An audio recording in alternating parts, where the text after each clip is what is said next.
So hello and welcome to our final exploring Kalimdor. Starting next week, we are going to be exploring Outlands. So that's going to be fun. But before we can bid adieu to Kalimdor, we have to go through the in-game memorials, which are courtesy of WoWHead and a player by the username of Kemaria, who put together the most amazing in-game memorial guide ever. I'm going to try to remember to link it down below in the about section of this video. So, you can, if you play WoW, you can go through and check out all these memorials yourself in game. Give them a little bit of love. They are all worthy of attention.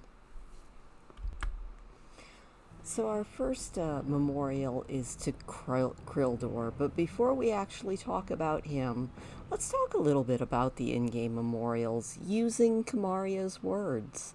In the introduction of her memorial guide, she puts it very beautifully, or he, not really sure if it's a she or a he. Somewhere along your journeys through Azeroth, you may have done a quest for a Tauren begging you to help him find his dog.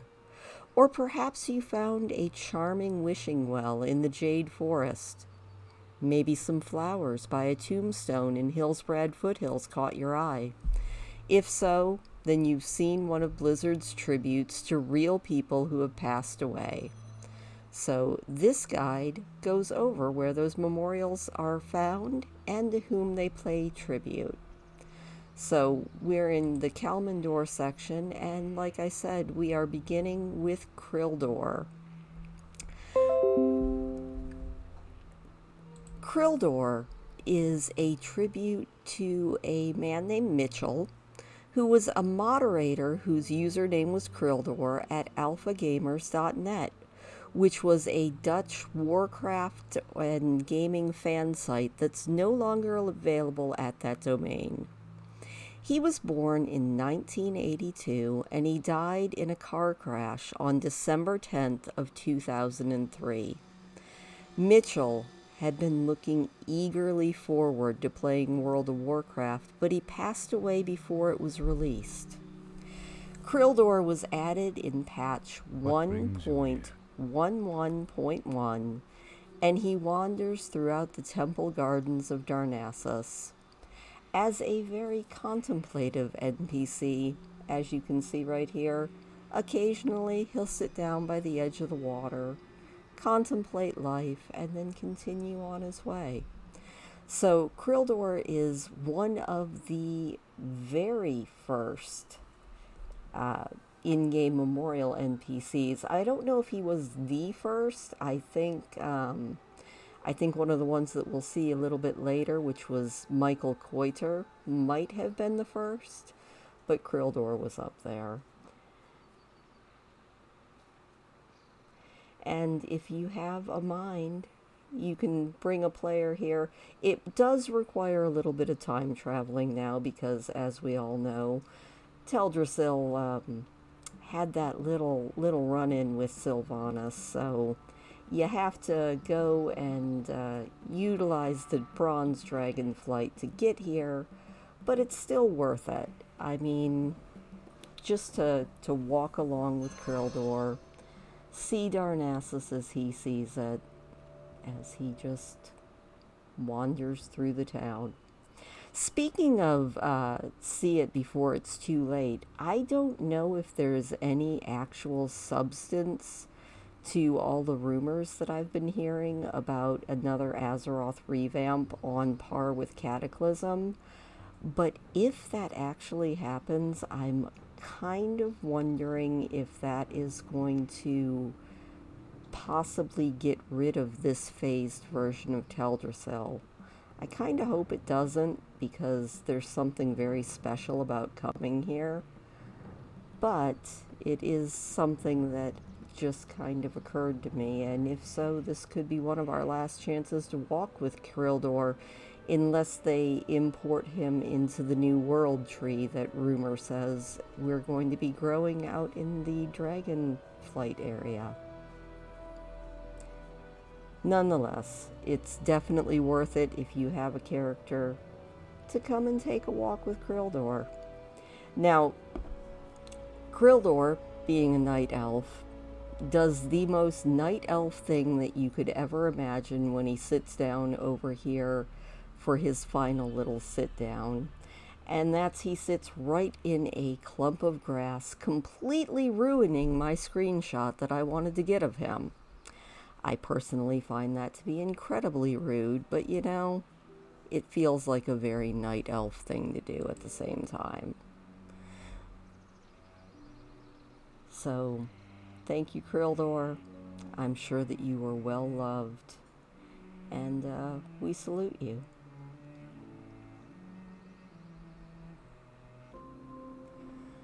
Our next in-game memorial is in the Exodore. So if you just go into the Exodore, into the Vault of Lights, and head up a staircase, you will find Lydell the Just. Lydell the Just was added to the game in a tribute to Justin Lydell. Justin is a, for me, homegrown soul who was born in Michigan in 1983, and he graduated from Eastern Michigan University in 2006 with a Bachelor of Science degree in Written Communications. After his graduation, Justin moved to Austin, Texas, where he worked for Blizzard in customer service as an in-game support lead. He's actually listed in the Wrath of the Lich King credits. He passed away on May 1st, 2009 from a fatal car accident. He was 25 years old and just a few days away from his very first wedding anniversary. He was a talented writer and musician, and he made a difference in the lives of everyone who knew him. Good fortune. This version of Justin Lydell, Lydell the Just, is a battle master, so you have probably interacted with him if you do Battlegrounds and enter the Battleground upon your family from the Exodore. So a quote from Justin's obituary reads, "The essence of Justin's spirit and view of life is eloquently expressed in a passage from Antoine de Saint-Exupéry's The Little Prince," which I am going to hopefully not mangle too badly now because it's in French. "On ne voit bien qu'avec la cour, l'essentiel est invisible pour les yeux," which translates, in case I butchered the French too badly, "It is only with the heart that one can see rightly. What is essential is invisible to the eye." The character Lydell the Just was added to the game in patch 3.2.0, and as you can see, he can be found in the Exodore. So thank you, Lydell the Just. We salute you, and thank you for your contribution to the game. So we're going to be switching over to Onyx here in a minute for the rest of these tributes.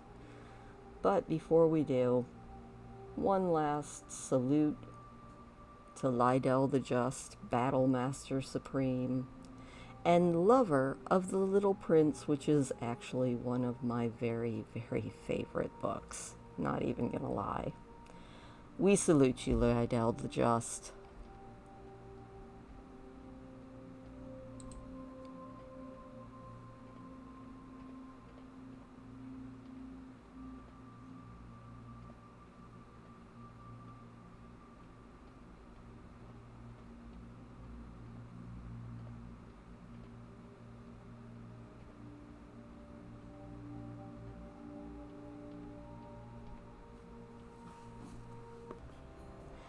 Our next tribute is actually to the ever-popular Stan Lee, who unfortunately is a very difficult character to see in game. So I'm inserting this wonderful picture of him that I got off of Google, because it seems like Stanley, who is the NPC so nice they made him twice. He's got an Alliance toon and a Horde toon. And obviously he is in tribute to the legendary Stan Lee of Marvel Comics, who passed away at the age of 95, a venerable age, on November 12th, 2018. Both Stanley and Stanley, Horde and Alliance, were added in patch 8.1.5 29701, and they are rare elites who appear in Stormwind City and Orgrimmar. Upon their arrival, they yell Stanley's catchphrase, Excelsior, and then they walk around for a few minutes and then they fade away. The Horde version of Stanley appears inside the building that holds the Darkspear Trolls on the left side of the Valley of Strength auction house. Stanley will walk out of the building, go into Grommash Hold, wave at the Horde leaders, and then proceeds on to the Pathfinder's Den, where he disappears in front of the portal to Azuna. It seems like both versions of Stanley are kind of a once-in-a-character's-lifetime event. Every character that I have on the Horde has actually already seen Stanley, and I did not make a new toon just to catch Stanley waving. I probably should have. That's on me. But anyway, we're going to move on to the Barons next.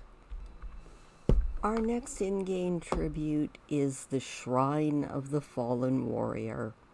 The Shrine of the Fallen Warrior is a tribute to Michael Martin Coiter, who was born in 1984 and died in 2004. Michael was born in Argentina, and he attended the Art Academy of a place that I can't actually pronounce in the Netherlands. When he was in the Netherlands, Michael and his twin brother Rene were freelance artists, and they collaborated together as Twin Cruiser, who is actually the name of the orc that you see lying there behind Coiter, who is the death guide there. Michael was a creator and illustrator. His twin brother did the colors, graphics, and web designs, and they were contracted to do illustrations for the World of Warcraft Dungeons & Dragons books. They got to know Samwise Dieter, who reached out to them after he came across their artwork, and through him they got to know Chris Metzen, and they experienced what was termed as the Blizzard roller coaster ride of their lives as they worked and launched the website for the newly formed Blizzard art group that was called Sons of the Storm. They got to playtest the alpha version of WoW.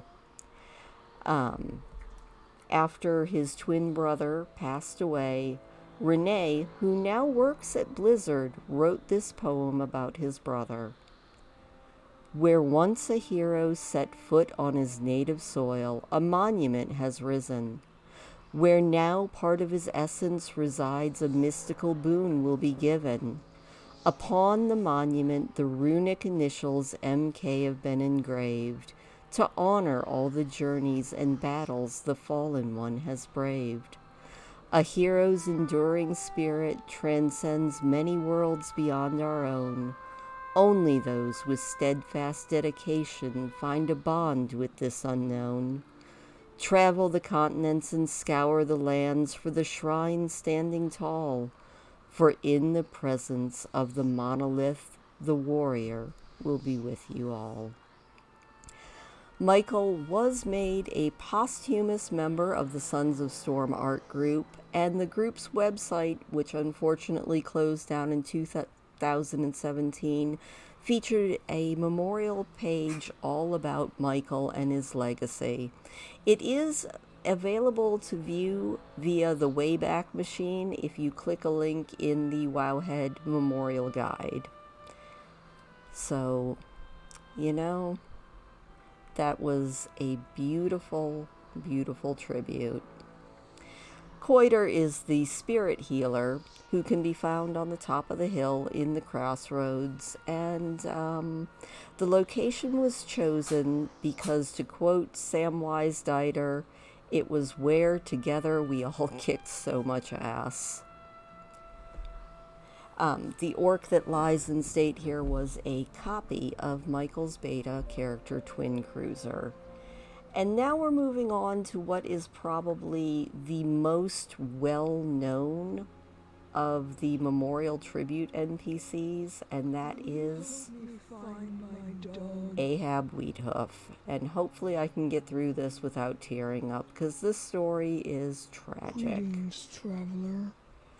Ahab is located in Bloodhoof Village, standing by the bridge, putting up a flyer about his missing dog. And if you don't end up doing the missing dog quest when you go and meet him, you have no soul. Even I ended up doing it again. Traveler. Ahab Wheathoof is a tribute to Ezra Phoenix Chatterton. Ezra was born in 1996, and he passed away in 2008 after a 20-month fight with brain cancer. Ezra played World of Warcraft with his father Micah, and amongst all of his characters, he had a Tauren hunter that he named a Phoenix.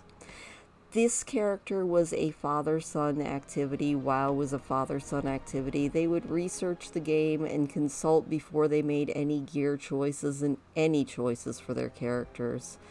When Ezra was asked why he liked to play World of Warcraft, he said it was because he liked interacting with people that he didn't know, and that no matter how bad things were in the real world for him with his illness, he liked that he could be strong and successful and make people look at him in-game. In 2007, Ezra visited the Blizzard headquarters through the Make-A-Wish Foundation. While he was there, he was able to design Ahab Wheathoof, the NPC, and the Kyle's Gone Missing quest. The voice that you hear Ezra or Ahab here, Wheathoof saying or speaking in, that is actually Ezra's voice. He recorded the voice lines, and Ahab's dog Kyle is actually named after Ezra's real-life dog. Ezra also designed the Merciless Gladiator's Crossbow of the Phoenix, which can be purchased in Area 52 from Keswick the Striker and is a transmoggable item. Blizzard also let Ezra be the very first rider of the Ashes of Alar. After he passed away, a Thunderbluff Elder was renamed in his honor. I could not actually find Elder Ezra Wheathoof, so if you've seen him, let me know. I went up to Thunderbluff and basically examined every NPC. Now, on the actual WoWHead in-game memorial guide, there is a beautiful letter that was written by Ezra's father that I know I can't read without chopping far too many onions, so I decided instead of reading that out loud, I'm just going to, like I said, link the WoWHead guide and you can go read it. It's a beautiful but tragic story from a father who was definitely grieving. And the WoW community did not forget Ezra. They responded to the loss of this young gamer. Ezra had become well known after he visited Blizzard and received an overwhelming amount of support from WoW players, ranging from emails and online comments to cheers and bows when people saw him in-game. One of the ways that the community responded after he passed away was by holding and participating in an event called the Running of the Bulls. Ezra had read BigKitty.net, which prompted Big Red Kitty, whose name was Daniel Howell, to set up this fundraiser for the Make-A-Wish Foundation in Ezra's honor. The grand plan was to invade Stormwind on the U.S. Argent Dawn server on November 8, 2008.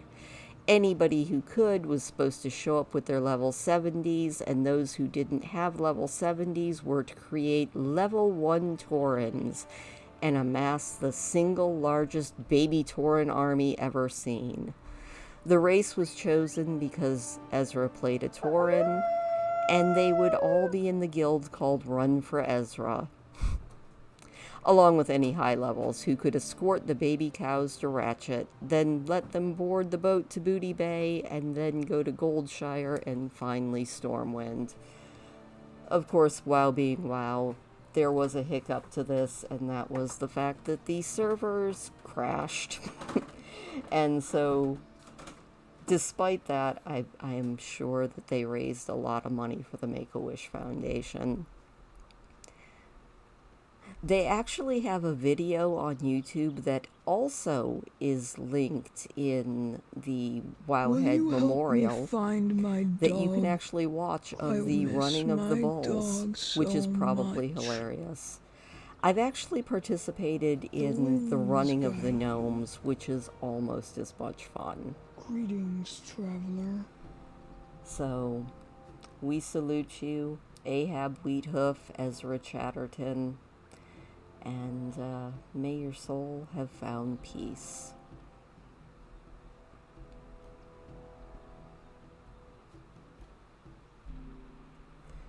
The next in-game memorial is a bit interesting because it's not actually to a player or even to like a game designer, but it's a tribute to a game designer's father. And you know, that's still okay with me. In the northern part of Feralis lies Lake Dumont, and in the middle of that lake is the island that we are currently on. This area was added in the Cataclysm, and it is best reached, obviously, with a flying mount. I guess you could swim here, but it would be a real pain. All of the NPCs that are present on the island performing their various activities like dancing and sleeping or whatever, they are all named after a team of Blizzard employees. So I suppose, in a way, every character on this island is a memorial. It's just not in memoriam. Arcanon Poros. So all of these that were basically involved in Cataclysm got kind of memorialized here. But one of those that was involved in the design of this specific area was Jonathan Dumont. Kind of not surprising there, that the lake became Lake Dumont. And he reveals that the grave site that you can find on this island, it's back under the grouping of weeping willows that we're about to head to. The grave that's there, if you mouse over it, you'll see just the name Ivan pop up. And he revealed on Twitter that Ivan is a tribute to his father, who passed away while they were doing production on Cataclysm, and probably specifically this island. You can also just come and hang out here. This is a very cool little place that I feel like a lot of people don't come to, because there's really nothing here other than these mysterious people. But yeah, directly ahead, after we go past the sleeping Casey Fulton, is the gravesite of Ivan, the father of Jonathan Dumont, who was a level designer for World of Warcraft. So, rest in peace, Ivan. I'm sure that your family misses you greatly.